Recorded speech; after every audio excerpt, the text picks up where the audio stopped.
The Morrison family dinner at my sister Catherine's mansion was as pretentious as ever. I parked my modest Tesla Model 3, deliberately chosen over my Bentley collection, between her Rolls-Royce and our brother Michael's Ferrari, already anticipating their usual comments. I adjusted my simple black turtleneck, a custom Tom Ford that they'd mistake for retail, and checked my phone. The screen displayed an urgent message from my CFO. 3 more Morrison family businesses had just triggered our default protocols. Look who finally left her little office, Catherine's voice carried across the circular driveway. Still playing with that investment firm, Grace? If they only knew that my little investment firm, Phoenix Capital, secretly controlled most of their company's debt through a complex web of subsidiaries and shell corporations. Someone has to manage the family's investments, I replied quietly, clutching my worn leather portfolio containing more net worth in documents than their combined assets. Manage. Michael laughed, sipping his 20-year-old scotch from my private collection, though he didn't know that. Your tiny firm probably handles what our companies spend on office supplies. I suppressed a smile, thinking of the documents waiting in my portfolio. Phoenix Capital had spent years quietly acquiring their corporate debt, watching as they leveraged themselves to maintain their illusion of success. How's the expansion going? I asked Michael, knowing exactly how it was going. My analysts had flagged his company's aggressive growth strategy as unsustainable months ago. Brilliantly, he boasted, straightening his Hermes tie. Morrison Technologies is about to announce our biggest acquisition yet. An acquisition that would never happen, since Phoenix Capital had already purchased the target company through one of our subsidiaries. And my new luxury development, Catherine added, gesturing to the architectural plans spread across her marble dining table. Breaking ground next month. It's going to revolutionize the city's skyline. I nodded, not mentioning that her construction loans were all underwater and my firm held the notes. Grace could have had all this, our mother sighed, examining my simple outfit. If only she'd joined the family businesses instead of playing with her little investment projects. My phone buzzed again. Morrison Technologies bonds downgraded. Morrison Development facing margin calls. Awaiting your instructions for default proceedings. Actually, I set down my wine glass. I should head back to the office. Some important client meetings tomorrow. Important? Catherine smirked. What's important in your world? $1 million portfolio. If she only knew that Phoenix Capital managed over $200 billion in assets.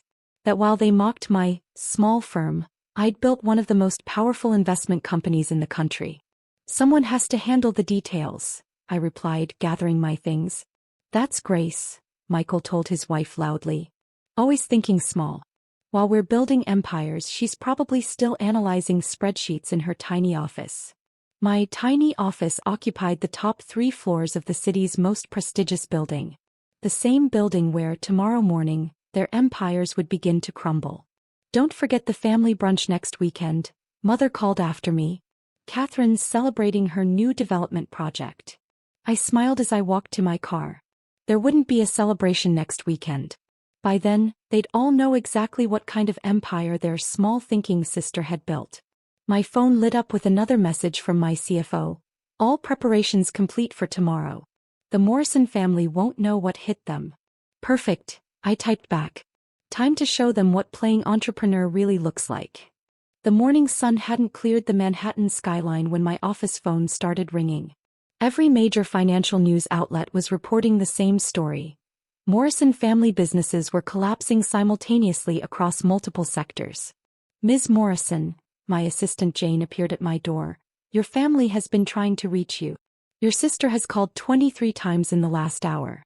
Your brother is in the lobby, demanding to see Phoenix Capital's CEO. I smiled, watching their company's stock prices plummet on the wall of screens before me. Morrison Technologies down 45%. Morrison Development facing margin calls. Their carefully constructed empires crumbling in real time. Has the board been notified? I asked, straightening my now obviously expensive suit. Yes. They're assembled in the main conference room. And? Jane hesitated. Your mother sent a text. She wants to know if you have any business connections who might help. I stood up, looking out over the city from my corner office. Time to show them what kind of connections I really have. The messages kept flooding in. Catherine, Grace, emergency. Need financial help now. Your investment experience might be useful for once. Michael, whatever contacts you have, we need them. Family crisis. Call immediately. Mother, darling, remember that investment firm you work at? Do they handle corporate restructuring? I set my phone aside, watching news vans gather outside Morrison Technologies headquarters.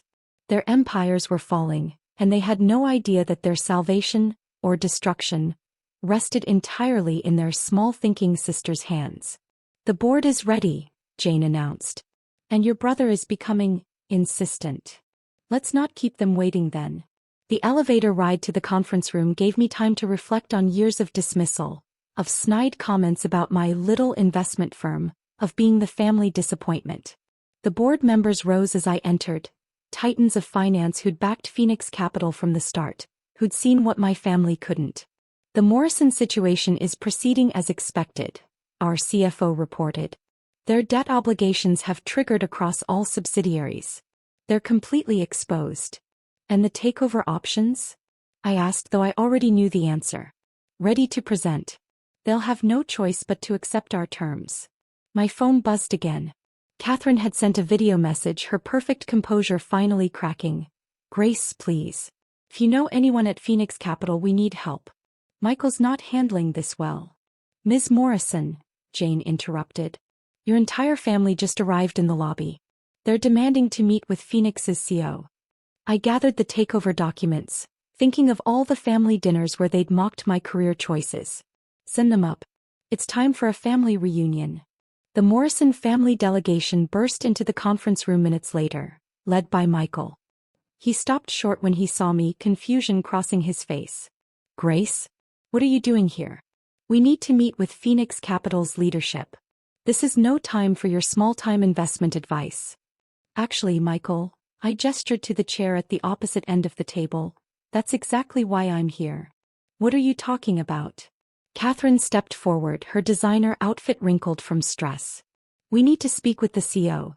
There's supposed to be some financial genius.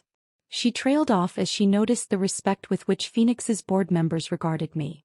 The way they waited for my signal before speaking. The financial genius, I said softly. Did you never wonder who built the firm that now holds all your corporate debt? The color drained from Michael's face as realization began to dawn.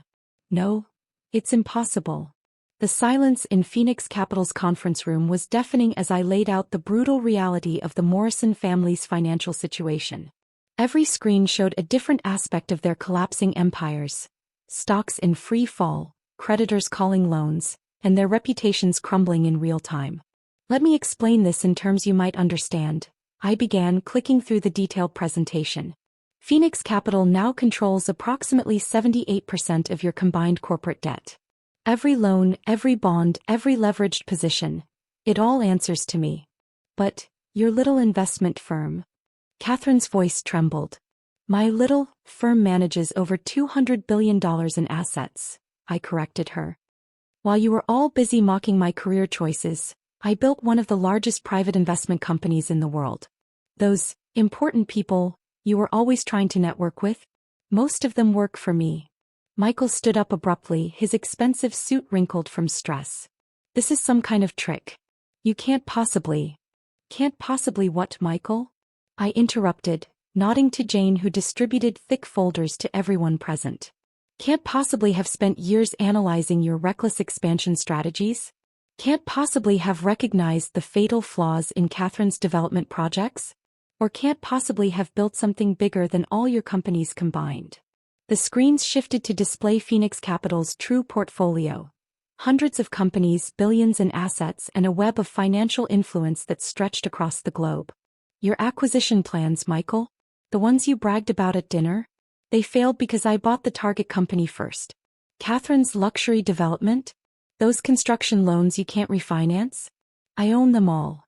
Our mother, who had been uncharacteristically quiet, finally spoke. Why didn't you tell us? Tell you what? I laughed softly. That while you were calling my work small and unimportant, I was building an empire. Would you have believed me? Or would you have tried to take control of this company too, like you did with Dad's business after he died? The room fell silent at the mention of our father. They all remembered how they'd pushed me out of the family business, claiming I thought too small to help run it. Your companies are now facing combined debt calls of $4.2 billion, I continued, pulling up the financial details. Money you don't have despite all your shows of success. Phoenix Capital is prepared to offer you a restructuring option. What's the catch? Michael asked bitterly. Complete financial transparency, independent auditors, and new management for all Morrison family businesses. I distributed another set of documents. You'll all step down from your executive positions effective immediately. You're destroying us, Catherine whispered, tears streaking her perfect makeup. No, you destroyed yourselves, I corrected her. With your over-leveraged expansions, your vanity projects, and your desperate attempts to maintain the appearance of success. I'm simply calling in the debts. My phone buzzed with breaking news alerts. Phoenix Capital reveals CEO identity in Morrison family showdown. Investment mogul Grace Morrison controls family's business empire. From mocked to mogul, the rise of Grace Morrison. The press is waiting in the lobby, Jane informed me. They're particularly interested in how you built Phoenix Capital while your family underestimated you. Let them wait, I replied, turning back to my family. We have some unfinished business here. I walked to the window, looking out over the city where my real empire stretched far beyond their imaginations. You have 2 hours to sign the restructuring agreements. After that, we call the loans and initiate bankruptcy proceedings. You can't do this to family, Mother pleaded. Family. I turned back to face them. Like when you told everyone I was playing at business. Or when Michael spread rumors that my firm was struggling to discourage investors. Or perhaps like Catherine mocking my tiny office, while borrowing millions she couldn't repay. The screens displayed a new set of figures. The total amount they'd borrowed, leveraged, and risked trying to maintain their illusions of success. Consider this a hostile takeover, I announced. One you never saw coming because you were too busy laughing at my ambitions to notice I was surpassing yours. By evening, I stood alone in my office watching the city lights come alive. The restructuring documents were signed. Their empires were mine.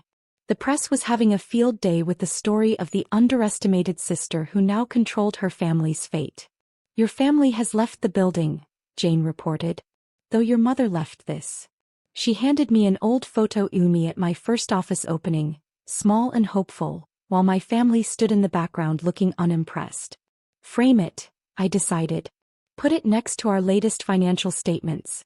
A reminder that success doesn't need their approval. My phone hadn't stopped buzzing with messages from family members. Some angry, some pleading, all too late. One from Catherine caught my eye. I understand now. Why you let us underestimate you. You were building something extraordinary while we were just pretending to be extraordinary.